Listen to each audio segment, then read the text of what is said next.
भारतीय समाज को लेकर के सबसे पहली जो चीज़ हमें समझ में आती है कि इंडियन सोसाइटी, जब वर्ड समझ में आता है तो क्या है? भारत और समाज, है ना। भारतीय समाज के बारे में बात करते हैं। भारतीय समाज आपके सिर्फ सिलेबस का एक हिस्सा नहीं है, इस चीज़ को ध्यान रखिएगा। ये हमारी पहचान से जुड़ा हुआ है, हमारी सोच डिफाइन करता है और हमारे जीवन की गहराई को भी डिफाइन करता है। भारतीय समाज क्यों है, समझते हैं। हम जब भारत की बात करते हैं, भारत एक ऐसा देश है जिसमें भाषा, धर्म, संस्कृति, रीति रिवाज, परंपराएं, किसी भी पहलू को देखेंगे आपको कई सारी विविधताएं मिलेंगी इस पूरे भारत में, जिसमें भौगोलिक आधार भी एक विविधता का सबसे बड़ा कारण है। लेकिन फिर भी अगर हम देखें, इतनी सारी विविधताएं भी भारत को एकता में बनाए रखती हैं। कैसे? सवाल ये है। लेकिन इस सवाल में विशेषता है और भारत को दुनिया में एक अनोखा देश स्थापित करता है। लोग उसे देखते हैं, समझने की कोशिश करते हैं कि आखिर ये कैसे संभव है। इसीलिए जब हम भारत के इतिहास को पढ़ने की कोशिश शुरू करते हैं तो सिर्फ ऐतिहासिक पहलुओं पर ध्यान नहीं देते हैं, हम ये भी समझने की कोशिश करते हैं कि हमारे भारतीय समाज का ढांचा कैसा है। क्यों? क्योंकि ढांचा बहुत कुछ बताता है कि ये कैसे काम करता है, लोग कैसे जुड़े हुए हैं, एक दूसरे से कैसे इंटर रिलेट करते हैं और एक दूसरे के लिए क्या कर सकते हैं, क्या इनके लिए प्रॉब्लमेटिक है और क्या इनके लिए सॉल्यूशंस है। क्योंकि समाज ही एक दूसरे का सहयोग और उसका आधार भी है, और कई बार वही समाज एक दूसरे के विरुद्ध भी खड़ा हो जाता है, जो कि आए दिन हम न्यूज़ में देखते हैं, कोई ना कोई रीज़न ऐसा बनता है। इसीलिए जब हम भारतीय समाज को पढ़ने जा रहे हैं, इस भारतीय समाज को सिर्फ एक सिलेबस के तौर पे मैं नहीं आपको पढ़ाऊंगा। हम ये भी जानने और समझने की कोशिश करने वाले हैं कि ये हमारे विचारों को कैसे बनाता है, ये हमारी सामाजिक संस्थाओं के विकास का कारण कैसे बनता है, और साथ ही ये भी समझने की कोशिश करेंगे कि हमारे जो ये समाज, भारतीय समाज है, ये किस तरीके से विकसित हुआ है। इसमें प्राचीन काल से लेकर के वर्तमान समय तक कौन कौन से कारण रहे हैं, क्या क्या परिवर्तन आए हैं, वर्तमान के स्वरूप में क्या समस्याएं हैं, क्या चुनौतियां हैं, उसका समाधान क्या है, और इसके विभिन्न पहलुओं को। ये भी है कि जब आप भारतीय समाज को पूरी तरह पढ़ लेंगे तो न सिर्फ आपको ये बेहतर विद्यार्थी बनाता है, बल्कि साथ साथ आपको एक जिम्मेदार नागरिक भी बनाता है। इसका रीज़न ये है क्योंकि जैसा समाज आप चाहते हैं, आज जैसी सोच आप रखते हैं, भविष्य में आपको वैसा ही मिलेगा। बस आपको करना ये है कि समाज में अगर बदलाव की आप शुरुआत चाहते हैं तो वो बदलाव आपको खुद करना होगा, उसकी पहल आपको खुद करना होगा, और उसके लिए समझना होगा कि आपका भारतीय समाज कैसा है ना। और इसी के साथ मैं आपको भारतीय समाज का हर पहलू आज समझाने जा रहा हूँ सर। हम इसमें देखेंगे भारतीय समाज का आपका सिलेबस क्या है। दूसरा पहलू, भारतीय समाज को लेकर के वर्तमान की स्थिति, या हम कहते हैं सब्जेक्ट की अंडरस्टैंडिंग कैसी है, एग्जाम के पर्पस से भारतीय समाज के लिए इंपॉर्टेंस क्या है। तीसरा, भारतीय समाज सिर्फ एक विषय है, लेकिन ये दूसरे विषयों को कैसे प्रभावित करता है, या आप ये भी कह सकते हैं भारतीय समाज सामान्य अध्ययन के विषयों का आधार है। कैसे? समझाऊंगा, बताऊंगा और कोरिलेट भी करके दिखाऊंगा।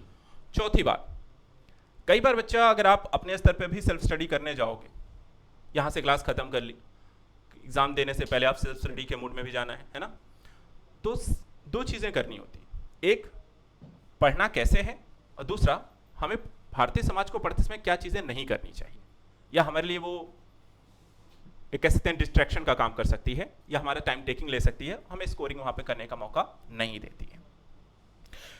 एक चीज़ और इसमें समझनी है, कभी भी कोई भी सब्जेक्ट को पढ़ने को लेकर के हमारे पास हमेशा एक रिसोर्स होना चाहिए। स्टडी रिसोर्सेस, बुक्स हो सकती हैं, उसका करंट कहाँ से पढ़ना है, नोट्स उसमें आपके सेल्फ स्टडी कैसे काम करेंगे, और बाकी अन्य पहलू उसके लिए क्या क्या हो सकते हैं, जिससे हम एक अच्छा, प्रॉपर और एग्जाम ओरिएंटेड कंटेंट तैयार कर सकें। और एट द लास्ट, क्योंकि ISPCS का भी अगर एग्जाम आप प्रिपरेशन कर रहे हैं तो वहाँ पर सबसे पहलू और मजबूत समझ होनी चाहिए। कितनी भी नॉलेज आपके पास हो, अगर आप एक अच्छा प्रेजेंटेशन आंसर राइटिंग का नहीं कर सकते हैं तो आप इस एग्ज़ाम को क्लियर कभी नहीं कर पाएंगे। एक चीज़ ध्यान रखिएगा, नॉलेज से ज़्यादा प्रेजेंटेशन मायने रखती है। नॉलेज बहुत लोगों के पास होता है, लेकिन आंसर राइटिंग करते समय अगर आपका प्रेजेंटेशन वीक है तो आपकी नॉलेज वहीं धरी रह जाएगी और आप अच्छा स्कोर कभी नहीं ला सकते। तो हम उसको भी सीखेंगे कि आंसर राइटिंग में नॉलेज का सही तरीके से प्रेजेंटेशन कैसे करें, और ये सब कुछ आज के इस वीडियो में एक एक करके डिटेल से समझते चलते हैं। बस आपको मेरे साथ बने रहना है और हर पहलू को ध्यान से सुनते, समझते और नोट करते चलना है। ठीक। ठीक है, स्टार्ट करें।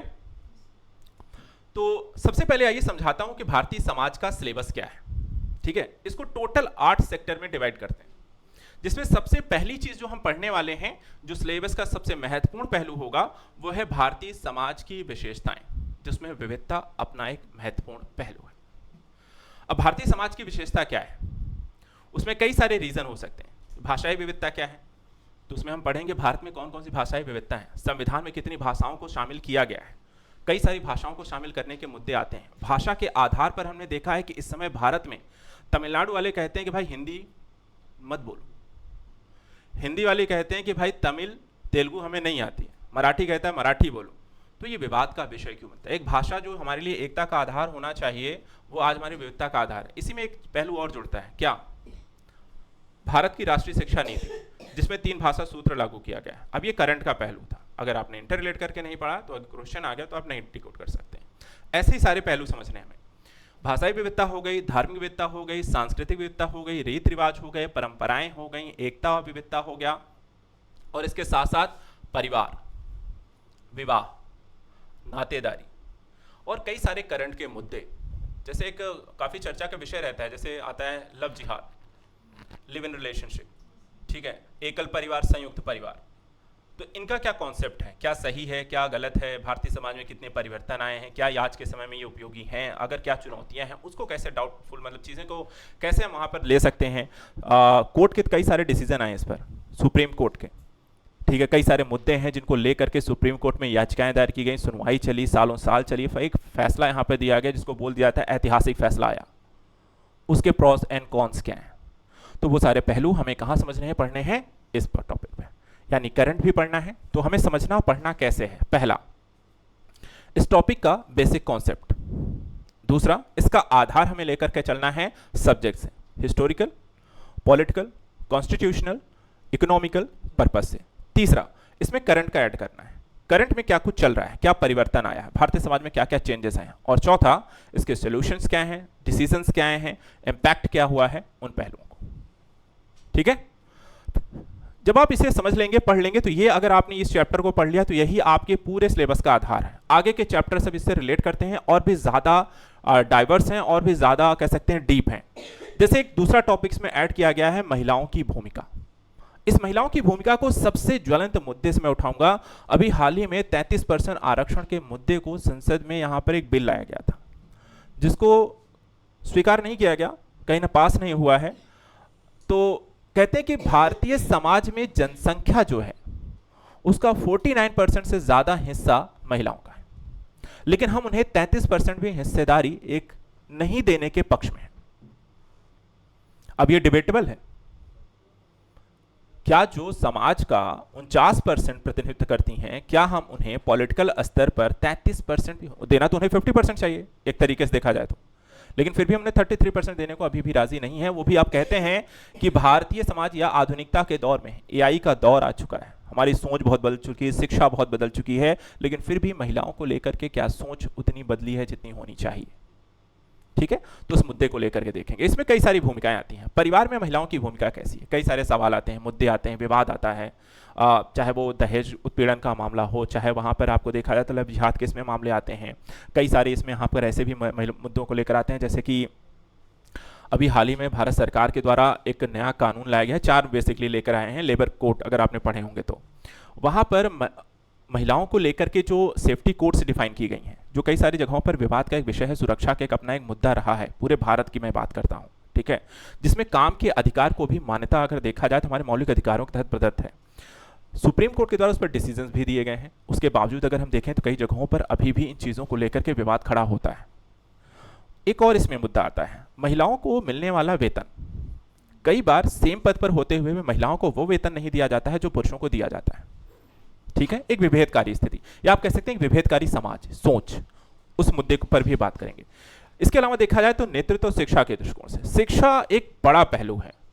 क्या आप लोग सहमत हैं कि जितना मौके पढ़ने को लेकर के, जितनी उच्च शिक्षा के मौके लड़कों को मिलते हैं, क्या महिलाओं को मिलते हैं आज के दौर में भी? नहीं, मैं सिर्फ एक व्यक्ति की बात नहीं कर रहा हूं, मैं एक समाज की बात कर रहा हूं। हमें एक चीज ध्यान रखना, हमें पर्सनली नहीं सोचनी है, हमें एक सोसाइटी में है और ये सोसाइटी हमारी है और हम इस सोसाइटी का हिस्सा हैं। हम सोसाइटी को सिर्फ अपने पर्पस से देख रहे हैं, तो इस सोच को बदलना है।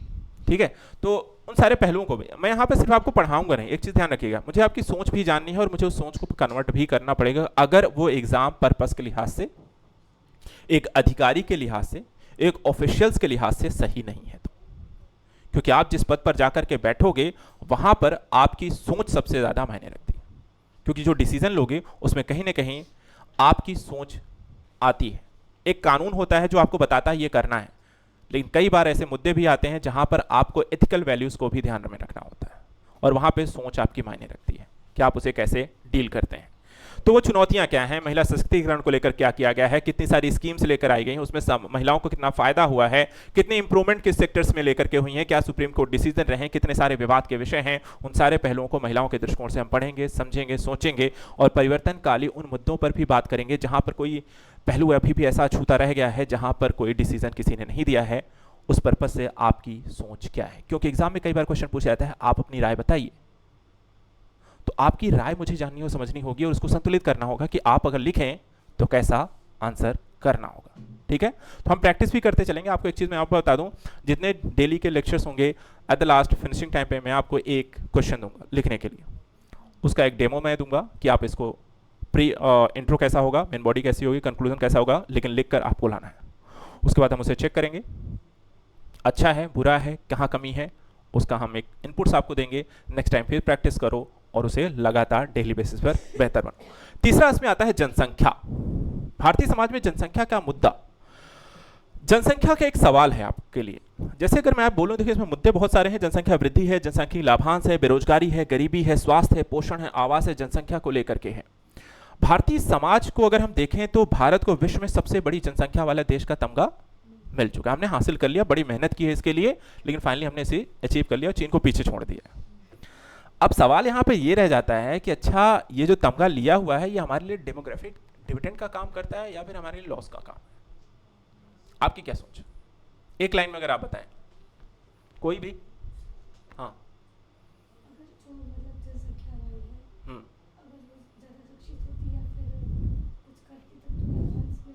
बिल्कुल नहीं है,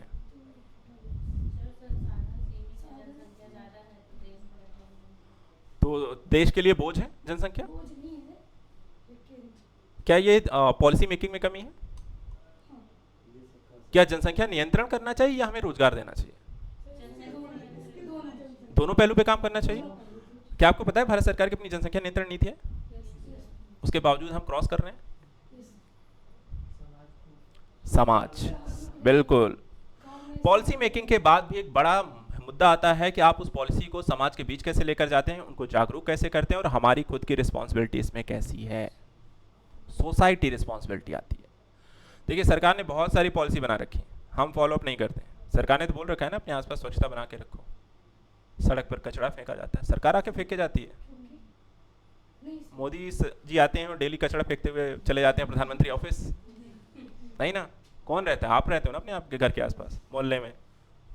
तो मुद्दा ये है ना कि यहाँ पे जो मुद्दा है जो जनसंख्या के चीज़ों को लेकर के है, ये हमारे लिए सच में देखा है डेमोग्राफिक डिविडेंड है तब तक जब तक हम इस आयु वर्ग का पूरा लाभ लेने में सक्षम हैं। अगर मैं आप सबके लिए एक रोजगार देता हूं आपकी स्किल्ड के हिसाब से और आप उसके हिसाब से परफॉर्म करते हो, चीजें प्रोडक्ट हमारे लिए देश के लिए बनाकर देते हो या सर्विस आप हमें प्रोवाइड कराते हो, तो वो हमारे देश की जीडीपी की ग्रोथ का काम करेगा। हम तेजी से ग्रोथ करेंगे। जो एक विजन है ना 2047 का, क्या है? विकसित भारत बनना। 2047 में एक लक्ष्य हमने रखा हुआ है ना, तो क्या हम उस चीज को अचीव कर सकते हैं अपनी जनसंख्या के? चाइना ने अचीव किया हुआ है, लेकिन उन्होंने जो काम किया हुआ है हम कंपैरिजन जरूर करते हैं कि यार हम चाइना जैसा क्यों नहीं, हम अमेरिका जैसे क्यों नहीं है। उनके पास भी बहुत बड़ी जनसंख्या थी, बहुत पहले से थी, बहुत पिछड़े हुए थे। अगर आपको मैं बताऊं 1950 और 60 में भारत चाइना से ज्यादा अमीर था, इतना लूटे जाने के बावजूद। हम पिछड़े कब हैं जब पता है? 1970 के बाद। वहां से चाइना ने जो पिछले 20 से 30 सालों में इतना काम किया है ना, वो भारत उसके मुकाबले आज भी यहाँ पर उतना काम नहीं करता है, जबकि हम बहुत आगे हैं, बहुत सारी टेक्नोलॉजी है, बहुत सारा जीडीपी ग्रोथ हमारी हो चुकी है इसके बावजूद। तो ये चीज़ें हैं, फ़र्क है, सारी चीज़ें हैं, इसको समझेंगे। जनसंख्या संबंधी ऐसे सारे तमाम मुद्दों को डिटेल से समझेंगे, पढ़ेंगे, जानेंगे। एक और मुद्दा इसमें आता है शहरीकरण, औद्योगिकरण का समाज में प्रभाव। हम तेजी से शहरीकृत हो रहे हैं। गांव के लोग शहरों की तरफ जा रहे हैं, रोजगार के दृष्टिकोण से, शिक्षा के दृष्टिकोण से, अच्छी लाइफस्टाइल के दृष्टिकोण से और फ्यूचर के दृष्टिकोण से भी। लेकिन शहरों पे इससे दबाव बढ़ा है। शहरों में जनसंख्या का दबाव बढ़ा है, महंगाई बढ़ी है, आपको जितने भी खर्चे हैं वो बहुत तेजी से आपको बढ़े हैं। एजुकेशन हो, बच्चों की पढ़ाई बहुत ज़्यादा खर्चीली हो गई है, आने जाने के साधन यहाँ पर देखा जाए वो आपको खर्चीली हो गए। हाँ, कहते हैं कि आपको सुविधाओं का उतना ही आपको पैसे उसके लिए खर्च करने पड़ रहे हैं। इसके अलावा बहुत ज़्यादा भीड़ हो गई है। आपको कहीं भी ऐसा नहीं मिलेगा 2-4 मिनट आप सुकून से अकेले जाकर बैठ सकते हो। हर जगह एक के व्यक्ति के 100 लोग बैठे हुए हैं, 100 लोग वहाँ पे कंपटीशन में, 100 लोग हर चीज़ के लिए वहाँ। इसके कारण से चीज़ें क्या होती हैं, एक शहर पर जरूरत से ज़्यादा दबाव। इसका एक दूसरा पहलू है, इस तो हम शहरों की तरफ बात करें, लेकिन शहरों पर इतना दबाव क्यों है?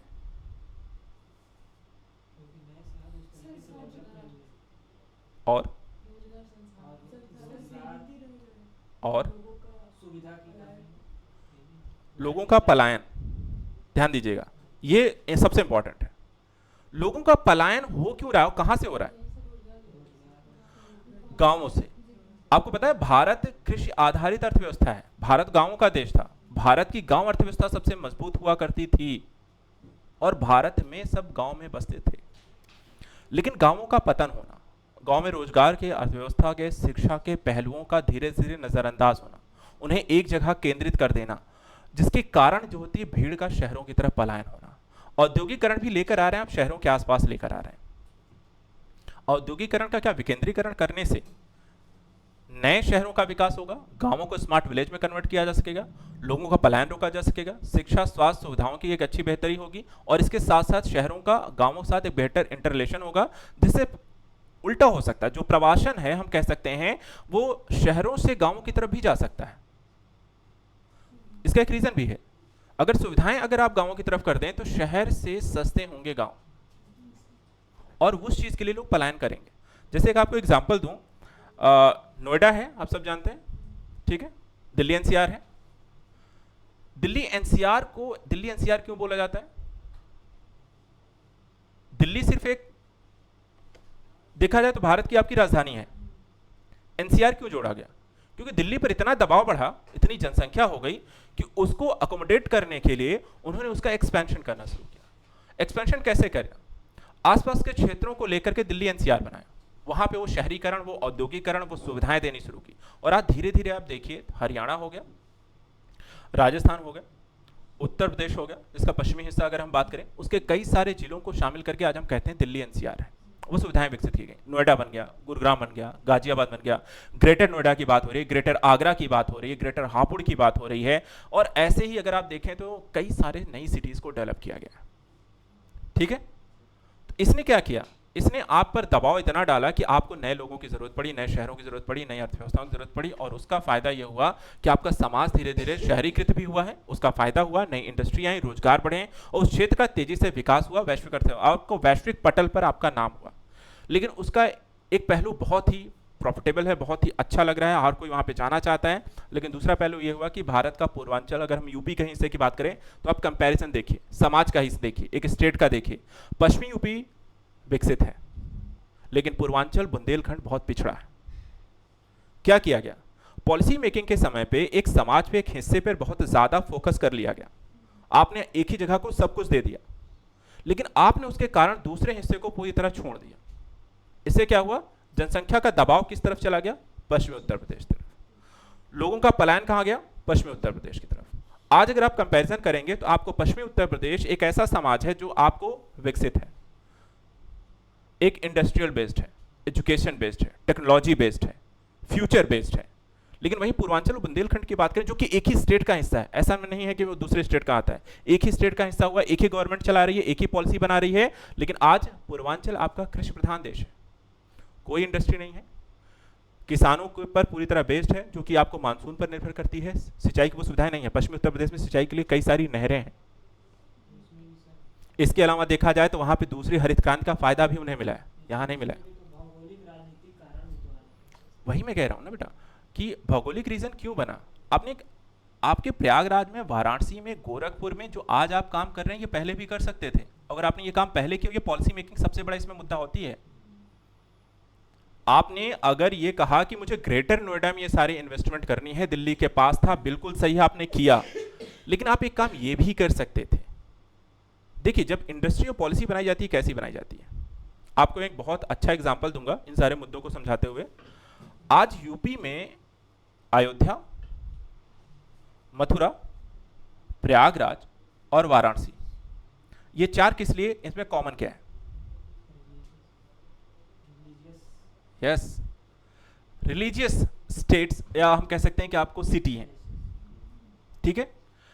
आपने इनके इर्द गिर्द जो इकोनॉमी डेवलप की है वो है रिलीजियस इकोनॉमी, टेम्पल इकोनॉमी जिसको कहते हैं, ठीक है।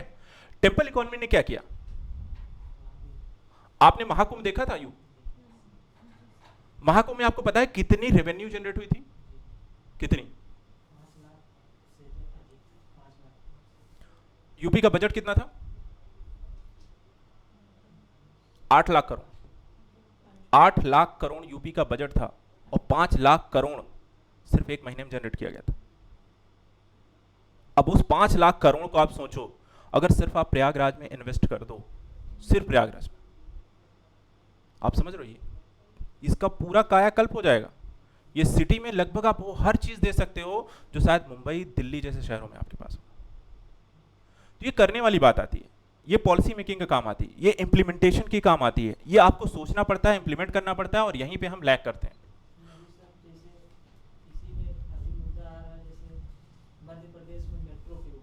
हाँ, नहीं है, नहीं है, बिल्कुल नहीं है।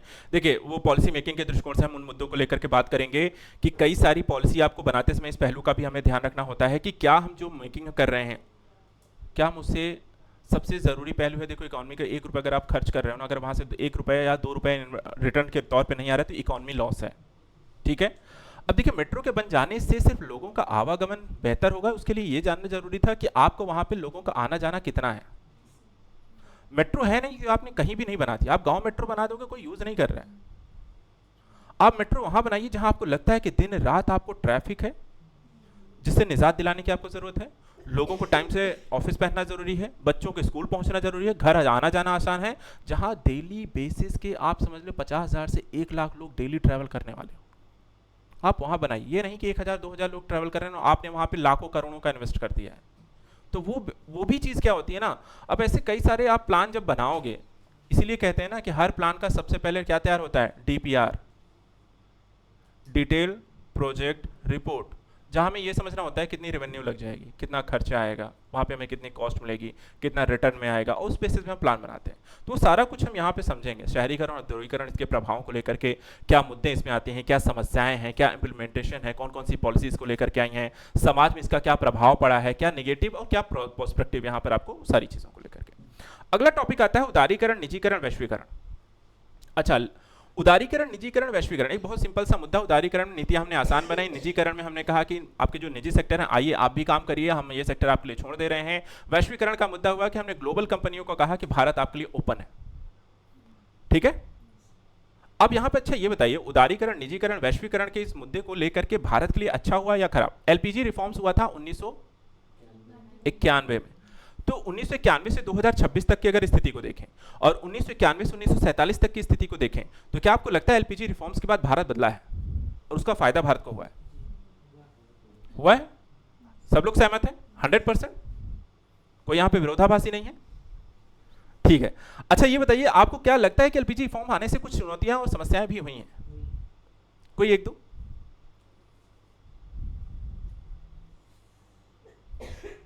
चलिए एक मौका देता हूं आपको। भारत यूएस की ट्रेड डील होने वाली है, होने वाली है, लेकिन नहीं हो रही है। मुद्दा कहां फंसा है? किस पर लगाया जा रहा है?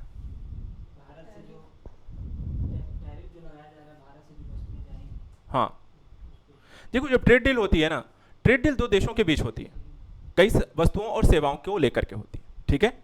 भारत कैसा देश है? मैन्युफैक्चरर है या सर्विस सेक्टर बेस्ड है?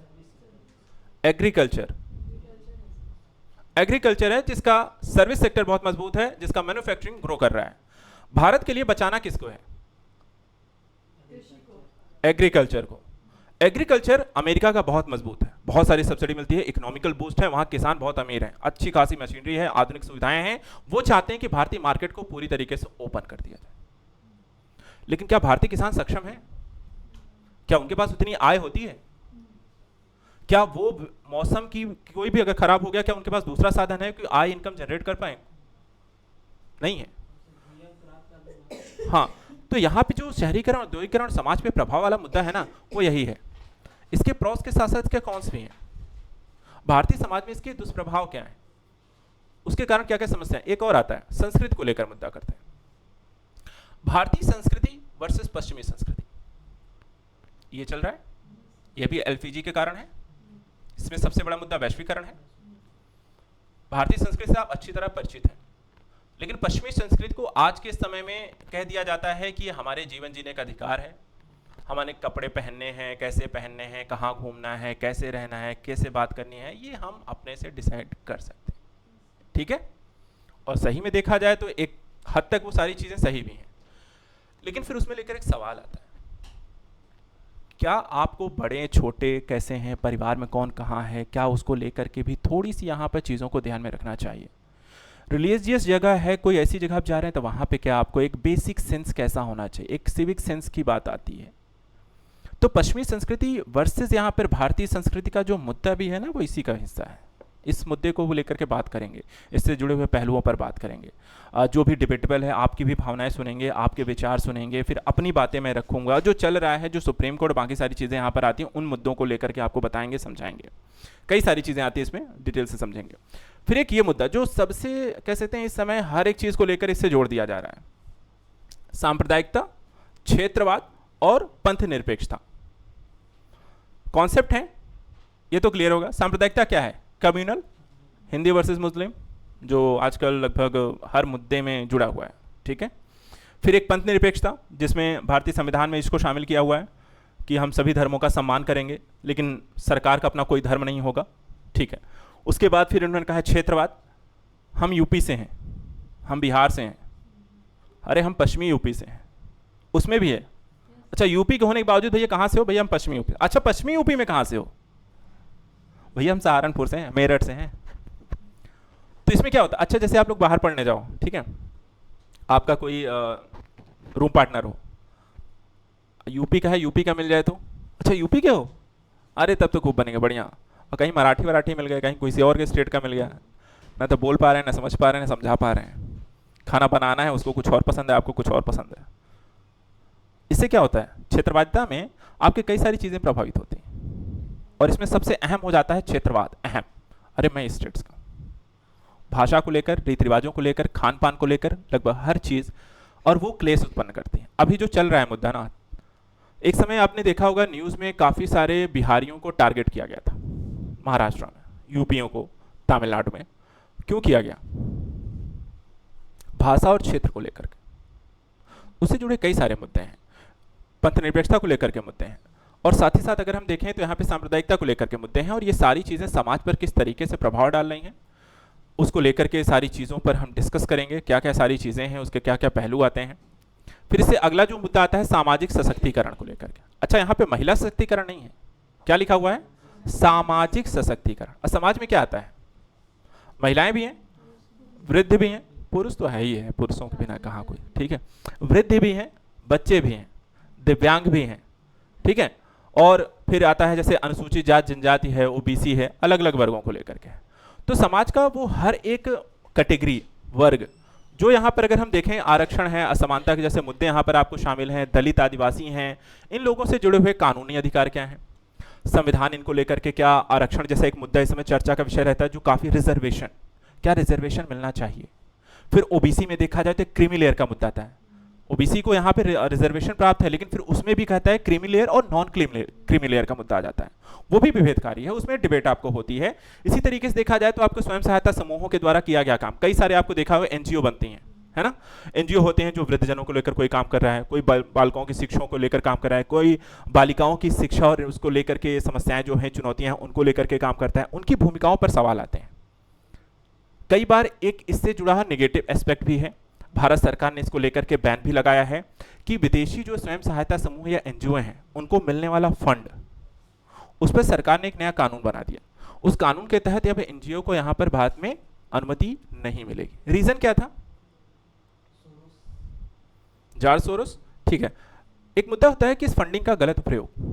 जैसे कई सारी जगहों पे अगर हमने देखा भी, हाल फिलहाल अगर हम कुछ जगहों पे देखें तो लोग कह रहे हैं उस फंड का प्रयोग करके लोगों के साथ अलग अलग तरीके से उन्हें बहलाया फुसलाया जा रहा है, गलत कामों में इन्वेस्ट कर रहे हैं, या शोषणकारी, या फिर हम कहें अलग अलग तरीके के, जैसे कि किडनैपिंग का मुद्दा आता है।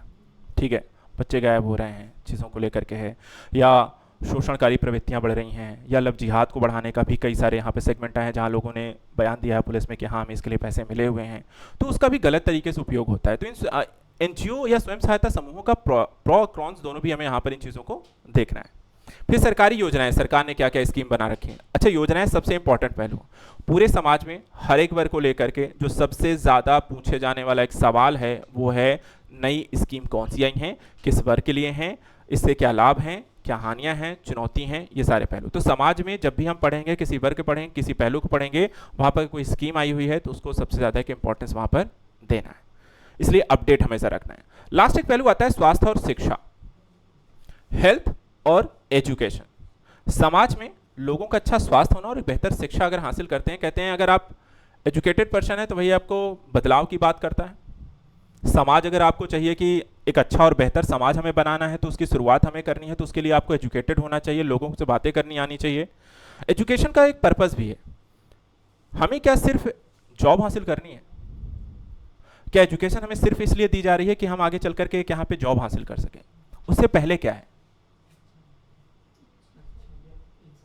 अच्छा इंसान बनना। अब जैसे आप एजुकेशन हासिल करके आए हैं, ग्रेजुएशन तक की आपकी हो गई है ना? आपने क्या क्या सीखा? इसमें सबसे बड़ा मुद्दा क्या आता है जानते हैं? परिवार में रहते हैं, बड़ों छोटों का सम्मान आता है। क्या शिक्षा में ये सिखाती है? ये तो हमें परिवार में ही वो शिक्षित कर दिया जाता है, क्योंकि परिवार ही हमारी पीढ़ी का सबसे पहला स्कूल होता है और माँ हमारी सबसे पहली टीचर होती है, जो हमें संस्कारों के माध्यम से शिक्षित करती है। वो भी शिक्षा का माध्यम ही है। जो चीज़ें हमें नहीं समझ में आती, जो हमें लगता है स्कूलों में सिखाई जानी चाहिए, लेकिन नहीं, वो हमें कहाँ सिखाई जाती है? और वो हमारे एक चीज़ और है, 5 साल तक सीखी गई चीज़ें जीवन पर्यंत आपका बेस बनाती हैं। इसीलिए आपका घर, आपका परिवार आपके सबसे इंपॉर्टेंट पहलू आते हैं आपके एजुकेशन पर्पज से, क्योंकि आपने जो वहाँ सीखा है ना, उसके मूल्य हमेशा आपके साथ रहेंगे। आप कहीं भी जाओ, कितनी भी पढ़ाई कर लो। उसके बाद क्या होता है? शिक्षा ये बताती है अच्छा बुरा समझना, नैतिकता समझ में आती है। अच्छा ये सही है तो क्यों है, तर्क करना सिखाती है आपको। जब आपके पास नॉलेज होगा तभी आप तर्क कर पाओगे, नहीं तो कोई भी आपको कुछ भी आके कह देगा और आप मान लोगे। क्यों? क्योंकि आपके पास नॉलेज ही नहीं है। नॉलेज नहीं है। किसी ने आपको आके बोल दिया कि अच्छा ये वाली बुक पढ़ लो और आपका काम हो जाएगा। अगर आपको ये नहीं पता है कि आपका सिलेबस क्या है, एग्जाम ये पूछा भी जाता है, ये वो चीज़ को कवर अप करता है, या आपको रिसर्च करना, तर्क करना नहीं आता है, तो आप मान लोगे, पढ़ते रहोगे, पता लगा एग्जाम दिया, यहाँ से कुछ आए नहीं। फिर आपको किसी ने आके कुछ कह दिया, सरकार ने कोई स्कीम लाई है, आप स्कीम के बारे में नहीं जानते हैं, आपने मान लिया, पैसा दे दिया, आपको पता लगा आपको स्कैम हो गया। कोई मैसेज आया है, क्लिक करो पैसे मिल जाएंगे। ठीक है, सरकार की तरफ से आया है भैया, सरकार की तरफ से आया है, देखो अभी सरकार ने घोषणा की है। आजकल सोशल मीडिया के ज़माने पे किसी की भी इमेज लगा के कुछ भी लिख देने से, कोई भी लिंक जनरेट करना चुटकियों का काम है। आपके बैंक अकाउंट को खाली करना, तो ये क्या है? फाइनेंशियल एजुकेशन, वो भी होना जरूरी है। एजुकेशन के कई सारे पहलू हैं, उसको समझना, उसके इंप्लीमेंट करना, उसकी इंपॉर्टेंस को समझना। एजुकेशन सिर्फ आपको ये नहीं सिखा देती है कि इतिहास भूगोल की जानकारी हमें नहीं देती है। इतिहास जानकारी हमें, शिक्षा जो होती है समाज को समझने में भी होती है, हमें खुद को समझने में बहुत हेल्प करती है। क्योंकि एक व्यक्तित्व की अगर मैं बात करूं, पर्सनालिटी की, एक इंट्रोवर्ट होता है, एक एक्सट्रोवर्ट, सिर्फ बड़े स्तर पे है, तो बहुत सारी चीज़ों का अगर डिटेल्स करने जाओगे, लेकिन कई लोगों को समझ में नहीं आता कि मैं इंट्रोवर्ट हूं या एक्सट्रोवर्ट हूं। अच्छा, इंट्रोवर्ट होने और एक्सट्रोवर्ट होने में अंतर क्या है? बस कोई बहुत खुल के मिलेगा आपसे, आप उसको नहीं भी जानते होंगे ना, पहली मीटिंग में ऐसे लगेगा पता नहीं कब का दोस्त है, दूसरा देख के कंफ्यूज हो जाएगा, और जिससे वो बात कर रहा होगा वो खुद ही कंफ्यूज होगा, क्या ना मैं जानता हूँ ना पहचानता हूँ, कहाँ से कौन आ गया, क्या पीछे पड़ गया, कब जाएगा। लेकिन वो व्यक्ति धीरे धीरे ना, जो आपको इतना बदल देता है, कई बार आप खुद चीज़ों में चेंज लाने का प्रयास करते हैं। एक अच्छी बात यह भी होती है, जब हम बहुत सारे लोगों से मिलते हैं तो हमें बहुत सारी चीज़ें सीखने को मिलती हैं। एक चीज़ जो मैंने खुद देखी है कि कई बार इंट्रोवर्ट जो व्यक्ति होता है, इंट्रोवर्ट में एक चीज़ होती है, बहुत ज़्यादा सोचना बोलने से पहले। दूसरा, लोगों से बहुत कम बोलेगा और बहुत धीरे घुले मिलेगा। लेकिन उसका सबसे प्लस पॉइंट क्या होता है, जब वो किसी से घुलता मिलता है तो वो उसके साथ बहुत लंबे टाइम तक, दूसरी अंडरस्टैंडिंग बहुत अच्छी होगी, किसी के साथ नहीं होगा, उसके फ्रेंड सर्कल बहुत छोटा होगा। ये भी उसका एक बहुत पहलू होगा कि बहुत सारे दोस्त नहीं होंगे, उसके गिने चुने होंगे, शायद एक ही हो या शायद 2 होंगे या 3, लेकिन इससे ज़्यादा नहीं होगा। उसके अलावा किसी से अपनी सारी बात कभी नहीं बताता, यहाँ तक कि अपने दोस्तों से भी कितना भी वो बात कर ले फिर भी वो कभी भी अपनी सारी बात कभी किसी से नहीं कहता। एक्सट्रोवर्ट इसके पूरा उल्टा होता है, उसका सुबह से शाम तक आज क्या क्या हुआ है ना, वो पूरी डिटेल रात को आपको सब बता देगा। उसको 4 दिन का प्लान है वो भी बता देगा, किससे क्या बात हुई वो भी बता देगा, कहे भाई सीक्रेट रखनी है वो भी बता देगा। आदमी एकदम उल्टा होता है वो। और उसके दोस्त यार बहुत होते हैं, फिर उसका सर्कल ही नहीं छोटा होता है, क्योंकि घुलने मिलने की आदत है, जिससे मिल गया उसी से दोस्ती हो गई। स्कूल कॉलेज और फ्रेंड्स, जब उसका पूरा होते होते उसके फ़ोन में इतने मैसेज आ जाते होंगे दिन भर के, वो सबको रीड भी नहीं करता होगा। तो लोगों की अलग पर्सनालिटी। और ये भी सारी चीज़ें क्या होती हैं, फिर हमें सोचने समझने, लोगों से बातचीत करने के बाद हमें उस चीज़ों को लेकर, लेकिन ऐसा नहीं है कि सक्सेसफुल सिर्फ एक्सट्रोवर्ट है या इंट्रोवर्ट है, ये भी ध्यान रखेगा। दोनों पर्सनालिटी की अपनी खासियत है, दोनों की अपनी नेगेटिविटी है, लेकिन दोनों सक्सेसफुल होते हैं। उनके तरीके अलग हो सकते हैं। यहाँ पर भी आप लोग में ऐसा होगा नहीं, इसीलिए पर्सनालिटी को हमेशा डिफाइन किया जाता है एक्सट्रोवर्ट या इंट्रोवर्ट। ये ऐसा जरूर हो सकता है कि आप इंट्रोवर्ट ज़्यादा हो, थोड़ा एक्सट्रोवर्ट हो, लेकिन एक्सट्रोवर्ट भी तब होंगे जब आप किसी के साथ बहुत अच्छे से जुड़ गए होंगे। मैंने आपको बताया इंट्रोवर्ट की खासियत क्या है कि वो किसी से बहुत धीमे से जुड़ेगा, बहुत आराम से जुड़ेगा, लेकिन जब जुड़ेगा तो उसके साथ वो खुलकर रहेगा, सिर्फ लेकिन उसके साथ। जैसे ही वो कोई अननोन के सामने जाएगा, वापस से वो अपने सेल्फ मोड में चला जाएगा। और अगर ऐसा नहीं है तो फिर आप इंट्रोवर्ट नहीं हो, क्योंकि इंट्रोवर्ट पर्सनालिटी बहुत ज़्यादा सेल्फ प्रोटेक्टेड होती है खुद के लिए, एक इतना दूर से कवच बना के रखती है। जैसे वो होता नहीं है, मच्छरदानी होती है, मच्छर बाहर से होके चला गया, बहुत सारे लोग आए हैं जुड़े बिन बिन बिन बिन बिन करते हुए, उसको कोई फर्क नहीं पड़ रहा है, जाओ ठीक है। तो वो ऐसा कुछ रहता है, तो वो आने ही नहीं देता है किसी को, जब तक उसने खुल मच्छरदानी नहीं उठा दी है कि अच्छा आ जाओ 1-2 लोग फिर उसे बंद कर लेना। तो वो वाला सिस्टम है, जब तक ऐसा नहीं है तब तक सारी चीज़ें यहाँ पर चलती हैं। तो यह तो हो गया सिलेबस, ठीक है, 8 पॉइंट है, सारी चीज़ों को हम पढ़ेंगे समझेंगे। दूसरा पहलू आता है, देखिए भारतीय समाज को प्रीलिम्स और मेंस दोनों पर्पस से पढ़ना है। प्रीलिम्स में क्या आता है, देखो डायरेक्ट कुछ नहीं आता है, जितना भी आपने सिलेबस देखा ये प्रीलिम्स का नहीं है, लेकिन मैंने आपको एक पहलू जोड़ा। क्या जोड़ा? स्कीम। वो हमेशा करंट का मुद्दा होती है और करंट हमेशा प्रीलिम्स में आता है। इसलिए इंडियन सोसाइटी में दूसरा पहलू, सुप्रीम कोर्ट को कोई डिसीजन दे दिया किसी ने, वो करंट हो गया। जितना करंट का पहलू होगा सोसाइटी से रिलेटेड, हमें वो पढ़ना है, उन पर ध्यान रखना, और वो आपके प्रीलिम्स में भी पूछा जाता है। इसीलिए जब मैं आपको पढ़ाता चलूँगा, मैं आपको करंट जोड़ता चलूँगा और आपको एक स्ट्रेटजी बताऊँगा कि आप सेल्फ स्टडी में भी रहें तो आप करंट सोशल स्ट्रक्चर का कैसे मेंटेन करके चलते रहिएगा, ठीक है। उसके बाद आता है मेंस। मेंस में जो सबसे इंपॉर्टेंट जो पहलू हमें सबसे ज़्यादा फोकस ये करना है कि देखो जीएस पेपर 1 में आता है, ठीक है। दूसरी कितने क्वेश्चन आपको आते हैं? 3 से 5 क्वेश्चन आते हैं, कभी 3 आएगा, किसी साल 4 आएगा, किसी साल 5 भी आ जाते हैं, वो अलग अलग है। क्वेश्चन कैसे आते हैं, उसका फॉर्मेट क्या होता है? शॉर्ट भी आते हैं, लॉन्ग भी आते हैं। कोई 8 नंबर का भी आ रहा है, कोई 15 नंबर का है, कोई 12 नंबर का है, कहीं 10 नंबर का आ रहा है, तो अलग अलग होता है। कहीं आपको 125 शब्दों में लिखना है तो कहीं आपको 200 शब्दों में भी लिखना पड़ेगा, कहीं आपको 150 शब्दों में भी पूछा गया है, तो वो डिफरेंट है, डिफरेंशिएट है, वो चीज़ों को लेकर देखेंगे। फिर आपको क्वेश्चन आते कैसे हैं, तो डिस्क्रिप्टिव भी होंगे, आपको एनालिसिस बेस्ड भी होंगे, एग्जामिन करने को होंगे। लाइक आप ऐसा कह सकते हैं कि किसी का विवरण देना हो गया, इस क्वेश्चन का एक पूछ लिया उसका विवरण दीजिए, कोई क्वेश्चन दे दिया उसको परीक्षण कीजिए, कोई क्वेश्चन पूछ लिया उसकी आलोचना कीजिए। अच्छा इसका मुद्दा क्या है इनका? अब परीक्षण करना, परीक्षण जब करते हैं क्या देखते हैं? अच्छा सीधा रिजल्ट देख लेते हैं। हाँ, उसके दोनों पहलू, अच्छा है बुरा है, क्या क्या चीज़ें निकल के आई हैं, हम रिजल्ट जब निकालते हैं तो उसमें सारे पहलू को शामिल करते हैं, उसका एक फैक्ट दे देते हैं, ठीक है। आलोचना क्या होती है? जब आलोचना करने की बारी आती है तो हम उसमें निगेटिव चीजें ढूंढते हैं, लेकिन क्या आलोचना करते वक्त हम नेगेटिव पहलुओं को लिख के छोड़ दें?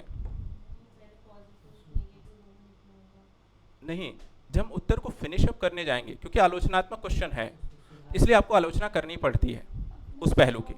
पहले क्या करना है, जो चीज़ है जिसके बारे में पूछा पहले उसके बारे में बताइए, फिर उसकी आलोचना करिए, और जब फिनिश करने जाएंगे तो उसमें क्या कमियां हैं उसको कैसे हम दूर कर सकते हैं, उसके पॉजिटिव पहलुओं को लिखते हुए उत्तर को आप फिनिश करें। उत्तर लिखने का सबसे एक बेहतर तरीका यह है कि आप हमेशा पॉजिटिव वे में फिनिश करें।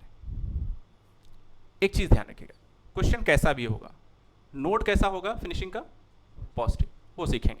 इसके बाद देखिए एक चीज़ आता है कि क्या सोसाइटी को सिर्फ सोसाइटी के सब्जेक्ट में ही इंपॉर्टेंस मिलती है, तो ऐसा नहीं है। एक नहीं, जीएस के कई सारे टॉपिक जो सीधे सीधे सोसाइटी से इंटररिलेट करता हुआ पाया जाएगा, और ऐसे एक ऐसा सब्जेक्ट है जहां तो आपको सीधे सोसाइटी से रिलेटेड टॉपिक पे ऐसे लिखना है। कभी महिलाओं पे पूछ लिया गया, कभी शहरीकरण पे पूछ लिया गया, कभी स्वास्थ्य के मुद्दे पे पूछ लिया गया, कभी शिक्षा को लेकर के पूछ लिया, कई सारे जितने टॉपिक हैं उस पर सब पे कभी न कभी ऐसे पूछा जा चुका है। इसलिए बहुत डिटेल से भी पढ़ना है, क्योंकि ऐसे जो आएगा वो एक ऐसे पूरा किसी एक टॉपिक को लिखना होगा, उसमें भी 3 कैटेगरी होती है, जिसमें एक कैटेगरी सोशल की होती है, यानी आपको लिखना ही पड़ेगा, इसलिए उसको भी तैयार करना है। एथिक्स जब आप पढ़ेंगे, जब भी अभी मैंने कहा नैतिक मूल्य, एथिकल वैल्यूज इंपॉर्टेंस रखती हैं, तो जब आप नीतिशास्त्र पढ़ते हैं तो सामाजिक स्तर पे कई सारे ऐसे केसेस आ जाएंगे, कई सारे ऐसी केस स्टडी आपको मिलती हैं, कई सारे ऐसे मुद्दे मिलते हैं जहां पे कानून से इतर आपको एथिकल वैल्यूज के आधार पर डिसीजन लेने होंगे, ठीक है, तो केस स्टडी में हम इसे देखते हैं। इसके बाद इंटरव्यू में आपको जानने की कोशिश होती है, एक व्यक्तित्व को जानने की कोशिश होती है, एक समाज को लेकर के आपकी सोच को जानने की कोशिश होती है, क्योंकि आप जिस पद पर बैठोगे वहां कोई भी कैसे भी व्यक्ति आएगा मिलेगा, तो एक समझने की कोशिश होती है पर्सनालिटी कैसी है, व्यक्ति की सोच कैसी है, किस सामाजिक परिवेश से होकर के आया हुआ व्यक्ति है, तो बहुत कुछ मायने रखता है कि आप कैसे हो। इसलिए मैंने कहा कि हम जब सोशल स्ट्रक्चर को पढ़ेंगे तो मैं आपको और आपकी सोच को जानने की कोशिश करूंगा, क्योंकि वो भी मुझे संतुलित करनी है अगर आप नहीं हैं तो, क्योंकि यहाँ पर आप फंसेंगे। फिर सोच अगर नहीं बदली तो सामने वाला जो जैसा पूछेगा टपाक से बोल दोगे जा करके, अब वो पकड़ लेगा, वहीं पे नोट कर लेगा, बस ठीक है मिलते हैं, फिर वो मिलना ही नहीं होगा कभी, ठीक है। तो सोसाइटी को हम यहाँ पर इसलिए एक बेस सब्जेक्ट बना करके चलेंगे जो अदर सब्जेक्ट के लिए आपके लिए काम करेगा, ऐसे के लिए आपके लिए काम करेगा, और आपको इंटरव्यू में भी आपको एक सही पर्सनालिटी के तौर पर डेवलप करने में मदद करेगा। इसके साथ मैं आपको ये भी बता दूं कौन कौन से सब्जेक्ट यहाँ पे इंटर रिलेट करता है सोसाइटी। सबसे पहले पॉलिटी। हम जब सोसाइटी को पढ़ते हैं तो अधिकार पढ़ेंगे, महिलाओं के अधिकार क्या है, creamy layer, non creamy layer जैसे मुद्दे यहाँ पर शामिल हैं, ठीक है। तो अधिकार हैं, समानता के मुद्दे आएंगे, आरक्षण है, रिजर्वेशन का मुद्दा आएगा जो कि पॉलिटी का हिस्सा है, लेकिन कहोगे सर आप समाज में पढ़ा रहे हैं, क्योंकि समाज के मुद्दे ऐसे हैं जो हमें पढ़ने हैं, पॉलिटिकल एंगल से भी उन्हें करेक्ट करना है। हाँ, फिर उसके बाद देखा जाए तो भूगोल आता है। भूगोल में अभी हमने देखा शहरीकरण, हमने देखा पश्चिमी यूपी वर्सेस पूर्वी यूपी, क्यों यहाँ पे समस्या है, शहर वर्सेस गांव, क्यों यहाँ पर दिक्कत है। तो भूगोल उसमें कितना बड़ा रोल अदा करता है, समाज को कैसे डिफाइन करता है, उस पर क्या इफेक्ट डालता है, उस मुद्दे को देखते हैं। इसी तरीके से हम यहाँ पर देखते हैं अर्थव्यवस्था में। अर्थव्यवस्था में गरीबी का मुद्दा आता है, गरीबी क्यों है, पश्चिमी उत्तर प्रदेश ज़्यादा अमीर क्यों है, वहाँ की जीडीपी इतनी अच्छी क्यों है, उसका समाज पे, वहाँ का समाज की जो पर्सनल इनकम वो ज़्यादा वहाँ पर ग्रोथ क्यों है ना। तो यहाँ पे समाज इकोनॉमिकल पर्पज से देखें तो असमानता है, गरीबी जैसे समस्याएं हैं, वो समाज में आपको जो देखने को मिलती हैं उसमें इकोनॉमिक स्ट्रक्चर कितना प्रभावित करता है। इसी तरीके से नैतिक शास्त्र को मैंने आपको बता दिया, और ऐसे की इंपॉर्टेंस मैंने आपको बताई है कि यहाँ पर किस तरीके से ये आपको कई सारे सब्जेक्ट में काम करेगा, और इसलिए इस सब्जेक्ट को हम ऐसे ही लेकर के चलने वाले हैं। अब इसके बाद आता है कि अगर आपको भारतीय समाज पढ़ना है खुद के स्तर पर भी, कभी आप खुद पढ़ने बैठें तो डू और डोंट इसको जरूर नोट कर लीजिए सब लोग अच्छे से। सबसे पहले बात करेंगे डू क्या है, करना क्या है। आप सबको बेस, समझ, कॉन्सेप्ट, क्लियरेंस, और वो कहां से आती है, आपके पास एनसीईआरटी की सोशियोलॉजी बुक होनी चाहिए, कक्षा 11 और 12 की न्यू जो होगी उसे आप सबको लेना है। एनसीईआरटी के जो बेसिक पहलू हैं, कभी भी आपको कुछ भी पढ़ना है, समझना है तो आप उसे जरूर लीजिए, वो आपका बेस मजबूत करेंगी, समाज को समझने में मदद करेंगी वो सारे पहलुओं के बारे में। दूसरा यहाँ पर आता है विषयों को जोड़ करके पढ़ना, जो कि पॉलिटी, इकोनॉमी, ज्योग्राफी, एथिक्स, ऐसे जो अभी हमने सारे सब्जेक्ट यहाँ पर देखे वो मैं आपको पढ़ाऊंगा, समझाऊंगा। जब आपकी समझ विकसित हो जाएगी उसके आप एक प्रॉपर नोट्स बनाइएगा। इसके बाद करंट अफेयर्स को लेकर के, तो यहाँ पे आपको जो भी चर्चा का विषय हो रहा है, जब आप जितना सिलेबस इस भारतीय समाज का पढ़ते जाएंगे उतना आपकी समझ विकसित हो जाएगी, क्या ये मेरे सिलेबस का हिस्सा है, ये करंट अफेयर इंडियन सोसाइटी से रिलेटेड है या नहीं है। तो जो आपको समझ में आता जाएगा, बाकी मैं बताता चलूंगा, उनको करना है। आंसर राइटिंग प्रैक्टिस, ये मैं आपको डेली कराता चलूंगा। जैसे मैंने आपको कहा कि डेली हम एक क्वेश्चन देंगे, उसका फॉर्मेट मैं आपको डिस्कस करके जाऊंगा, आपको जाना है घर पे उसे लिखना है, और लिख करके नेक्स्ट टाइम अगली क्लास में हम उसे देखेंगे, चेक करेंगे और आपको इनपुट्स दिया जाएगा। इसके बाद आपको नियमित रिवीजन करना है, यानी डेली का काम डेली खत्म करना है। आज आप पढ़कर जा रहे हैं तो कल मुझे आने से पहले जितना आज आप पढ़ के गए हैं वो आप रिवाइज करके आएंगे। हो सकता है किसी दिन मेरा क्लास जैसे आज शुरू करने से पहले अगर मैं आपसे कुछ चार क्वेश्चन किसी से पूछ ही लूँ, कल हमने पढ़ा था, चलो बताओ, जब तक मैं शुरू करूंगा तब तक मैं 4 क्वेश्चन आपसे पूछ सकता हूँ, आपका रिवीजन हो जाएगा, मुझे भी पता चल गया आप कौन कितना पढ़कर आ रहा है। इसके बाद आता है, ये हो गई चीज़ें जो आपको करनी हम डेली बेसिस पे लेकर चलेंगे ताकि आप इंडियन सोसाइटी के सब्जेक्ट पर सब्जेक्ट के खत्म होते होते कमांड हासिल कर लें। लेकिन क्या नहीं करना है आप सभी को, एक बच्चों में बहुत एक क्यूरियोसिटी रहती है, सर बुक बता दो, नोट्स बता दो, पीडीएफ बता दो, मैगजीन बता दो, न्यूज़पेपर बता दो। भाई पढ़ोगे कितना, कितनी चीज़ें पढ़ोगे एक सब्जेक्ट का, कितना आती है इंपॉर्टेंस की, कौन सा सिलेबस आपका है। एक न्यूज़पेपर में आपको बता दूं, चलिए ये न्यूज़पेपर आपको पढ़ना है, लेकिन न्यूज़पेपर में आप कंगालते थक जाओगे कि भैया सोसाइटी का कोई टॉपिक आया है आज, और मिल भी गया तो उसमें कौन से की पॉइंट्स हैं, कैसे आर्टिकल्स हैं, कौन से नोट्स हैं, कौन से आपको बनाना है, उसे कहाँ किस टॉपिक से रिलेट करना है। अगर आपकी समझ नहीं है तो आप नहीं कर पाओगे, लेकिन आपकी जिस दिन समझ हो जाएगी तो आप न्यूज़पेपर का यूटिलाइज कर सको। लेकिन हाँ, एक चीज़ ध्यान रखना है, बहुत ज़्यादा नहीं, एक बुक रखनी है, अपने क्लास नोट्स रखने हैं। डेली बेसिस पे अगर न्यूज़पेपर पढ़ने की हैबिट है तब ज़रूर फॉलो अप करिए, क्योंकि अगर आपकी हैबिट है तो आप चीज़ों को जल्दी चीज़ों को कैप्चर करोगे कि ये चीज़ मेरा हिस्सा है। दूसरी चीज़, जब आप इसे फिनिश कर लोगे तो आपको सोसाइटी के टॉपिक ढूंढने आपकी आंखों पे अचानक से वो चमक से जाएंगे न्यूज़पेपर में, ये तो मैंने पढ़ा था, तो वो काम आएगा, लेकिन बहुत ज़्यादा नहीं करना। दूसरी चीज़ सिर्फ रटना नहीं है, एक चीज़ जो सबसे ज़्यादा आप गड़बड़ करते हैं, खासकर सारे स्टूडेंट, चीज़ों को रटने पे ज़्यादा फोकस करते हैं, समझने पे नहीं। समझना भी ऐसे नहीं है, सबके समझने का तरीका भी अलग होता है, इसलिए लिख करके चीज़ों को फ्लो चार्ट्स के माध्यम से, डायग्राम्स के माध्यम से इंटरलेट करके तब चीज़ों को समझिए। पहले पढ़िए, मैंने आपको बात, जैसे स्टार्टिंग करने से पहले कोई भी किताब और बुक पढ़ते हैं, फर्स्ट टाइम पढ़ करके नोट्स नहीं बनाने चाहिए, सेकेंड टाइम रीडिंग में आपको हाईलाइट मार लो, और थर्ड टाइम में जो आपको चीज़ें लगती हैं कि आपको नहीं याद रह जा रहा है या बार बार भूल रहे हो, उनको आप फ्लो चार्ट के माध्यम से कन्वर्ट कर लो, एक इंटरलेट बना लो और बस उसको रिवीजन करो। ठीक है, इसके बाद देखिए आंसर राइटिंग का प्रैक्टिस जो डेली नहीं करते हैं। कई बार होता है कि हम कहते तो ज़रूर है, 1-2 दिन आप लोग करोगे, वो समय के साथ पता चल जाएगा कौन कितना एक्टिव है, और नहीं तो फिर रीज़न आप देने लगोगे, सर आज थक गया था, सर आज लेट पहुंचा था, सर आज पार्टी थी, सर आज शादी था, और मुझे आप लोग एक्सक्यूज आके बताओगे सर इस कारण से मैं नहीं कर पाया। तो ये चीज़ नहीं करना, नहीं करोगे। और एक चीज़ और बता दूं, जो रेगुलर रहेगा वो आप सब में से सबसे बेहतर रहेगा, और जो नहीं रहेगा वो सबसे पीछे रहेगा। तो ये आपके ऊपर है, हम आपको बता सकते, मैंने कहा कि आपको चीज़ें बता दी जाएंगी, आपको फॉलो नहीं करने हैं, वो आपके ऊपर है। करंट अफेयर्स को कई लोग नहीं पढ़ते हैं, कहते हैं सर पहले सिलेबस समझ लेते हैं और फिर करंट अफेयर पढ़ेंगे, जब परीक्षा देना होगा तब का करंट अफेयर जरूरी होता है, तो अभी से क्यों पढ़ना। कैसी सोच है, नहीं है, करंट को साथ साथ पढ़ना चाहिए। उसके बाद रिवीजन नहीं करना, ये सारे काम अगर आप नहीं करेंगे, ये यानी कि ये चीज़ अगर आप करेंगे तो इसकी ज़रूरत नहीं पड़नी, इधर नहीं देखना है, इस पर फोकस करो, आपका काम हो जाएगा, और मेरे साथ बाकी सारी चीज़ों को लेकर चलेंगे। कॉन्सेप्ट समझना है, एग्जाम्पल से रिलेट करना है, करंट अफेयर्स को आपको उसके साथ रखना है, और साथ ही साथ आपको इसकी आंसर राइटिंग प्रैक्टिस करनी है। जस्ट 4 चीज़ें करनी है हमें इस पूरे क्लास लेक्चर में, और यही रिपीट होगा। डेली हम कोई ना कोई कॉन्सेप्ट टॉपिक पढ़ेंगे, एग्जाम्पल्स लेंगे, करंट अफेयर से रिलेट करेंगे, और आपको देंगे क्वेश्चन, आप लिख कर आइए, वो आप पढ़ने के बाद रिवाइज करेंगे, आपको इनपुट्स मिलेंगे, आप वापस से इंप्रूव करिए, और सेम प्रोसेस पे चलेंगे जब तक हम पूरी सोसाइटी को यहाँ पर फिनिश नहीं कर सकते हैं। उसके बाद आता है आपको रखना क्या है स्टडी मटेरियल में, बस इतनी चीज़ें आप सबके पास होना चाहिए पढ़ने के लिए, और हर एक व्यक्ति के पास होना चाहिए। सबसे पहले है एनसीईआरटी 11th और 12th की स्टडी मटेरियल के तौर पर। सोसाइटी जब तक चलेगा ये आपके स्टडी टेबल पे होनी चाहिए। 11th और 12th की भारतीय समाज की बुक आती हैं, इनको आप सभी के पास होना चाहिए, बेस मजबूत करने के लिए, सिलेबस की संपूर्ण समझ के लिए। दूसरी चीज़, एक किताब हमेशा जो आपकी कह सकते हैं कि ज़्यादा डिटेल से हो, पर्पस को समझाती हो, यूपीएससी और उस लेवल की एग्जाम को कवर अप करती है, तो राम आहूजा की आती है इंडियन सोसाइटी, एक एडवांस बुक जो आपको रखनी है एक बेसिक बुक के साथ साथ। हाँ, उसके बाद हम जो यहाँ पे नोट्स बनवाएंगे, आपको वो नोट्स हमेशा अपने साथ रखने हैं, को रिलेट करके पढ़ना है, फोकस बना करके रखना है।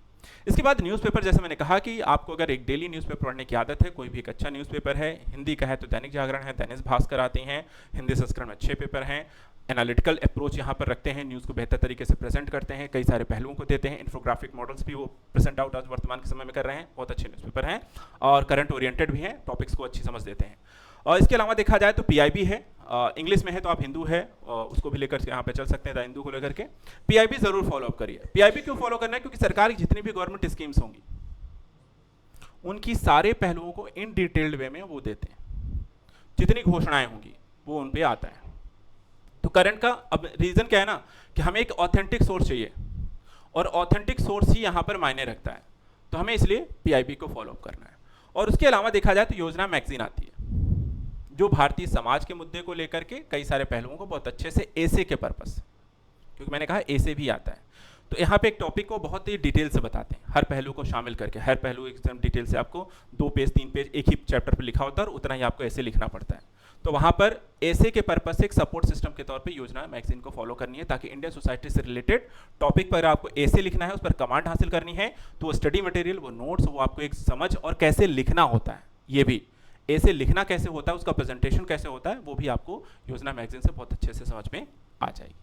ठीक है, तो ये हो गया आपका स्टडी मटेरियल। अब इसके बाद आता है आंसर राइटिंग को लेकर के एक जानकारी, वो भी मैं आपको दे दूं। देखिए, इंडियन सोसाइटी की जब हम आंसर राइटिंग आपको करते हुए चलेंगे साथ साथ पूरे लेक्चर्स में यहाँ पर आपको, तो कब शुरू करें, कैसे शुरू करें और कितनी इंपॉर्टेंस यहाँ पर आंसर राइटिंग है उसके बारे में थोड़ा सा जानकारी मैं आपको दे देता हूँ। कब से शुरू करना चाहिए, एक सबसे बड़ा सवाल ये है। कई सारे लोग कहते हैं कि पूरा पढ़ लेते हैं उसके बाद करते हैं, कई होता है कि सर सब्जेक्ट पहले फिनिश कर लेते हैं, समझ लेते हैं, क्योंकि बिना समझ के जानकारी के तो हम वैसे भी नहीं लिख पाएंगे। कई लोग कहते हैं कि जितना पढ़ा है उस पर करते चलते हैं, इससे जितनी जानकारी है उस पर हमारी आंसर राइटिंग है और दूसरी चीज़ हमारी कमियां भी पता चलती रहेगी, हम इंप्रूवमेंट करते चलेंगे। और इसमें सही क्या है? देखा जाए तो सबसे सही पहलू होता है कि आप अपनी नॉलेज के गेन के साथ ही उस पर काम करना शुरू करें, उसके प्रेजेंटेशन पर, क्योंकि मैंने कहा नॉलेज ही काम नहीं आएगी, आपका प्रेजेंटेशन अच्छा नहीं होगा तो आपकी नॉलेज किसी काम की नहीं है एक अच्छे अंक लाने के लिए। प्रेजेंटेशन कैसे बेहतर होगा?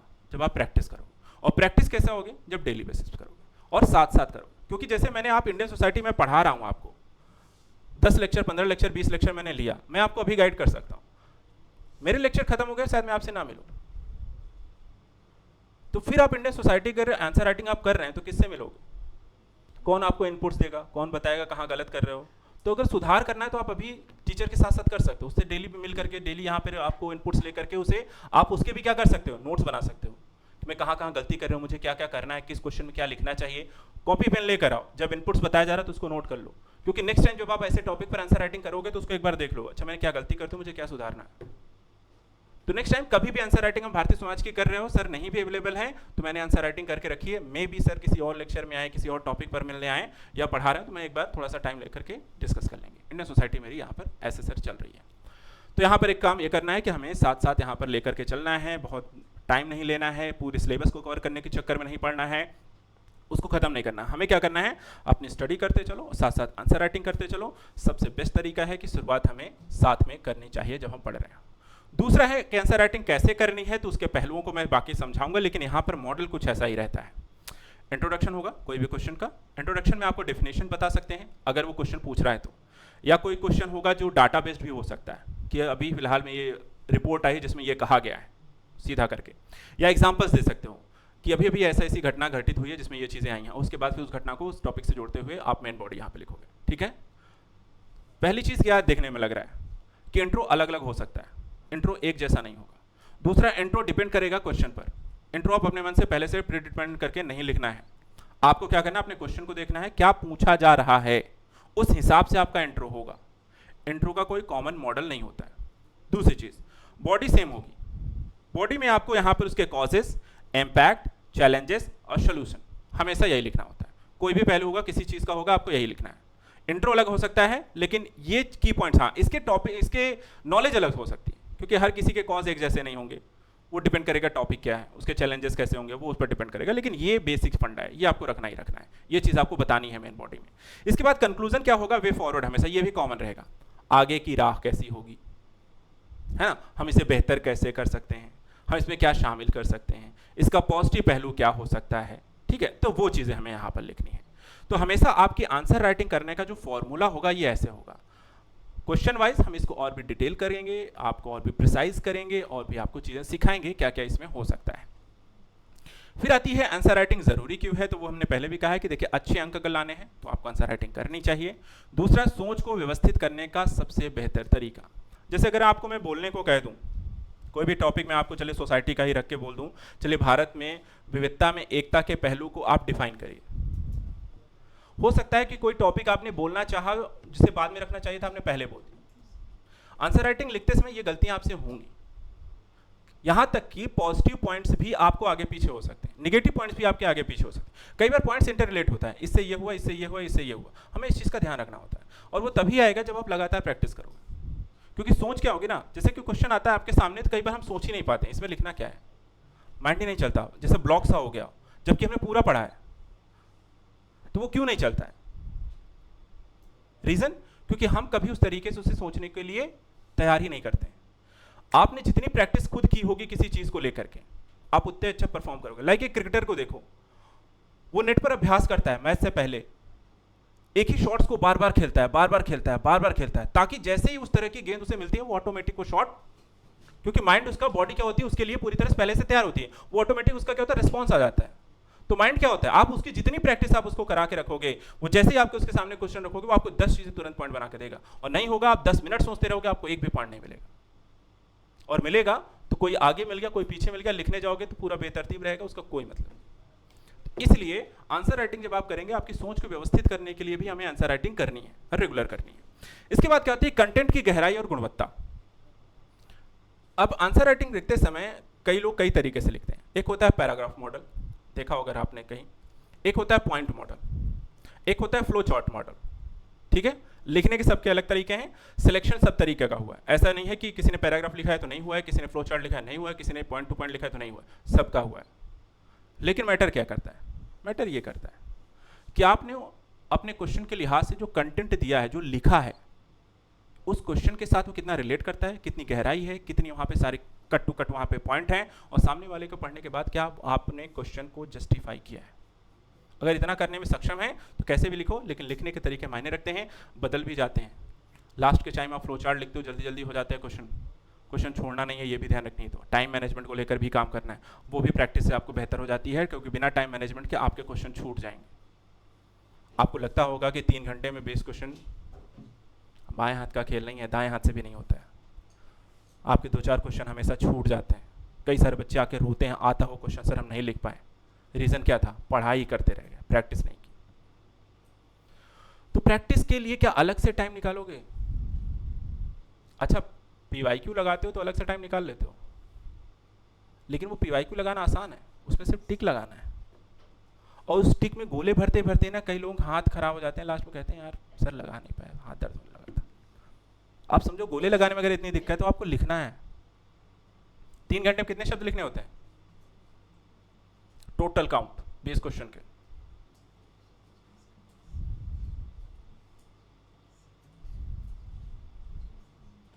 एक 1000, 2000, 3000, 4000, 5000।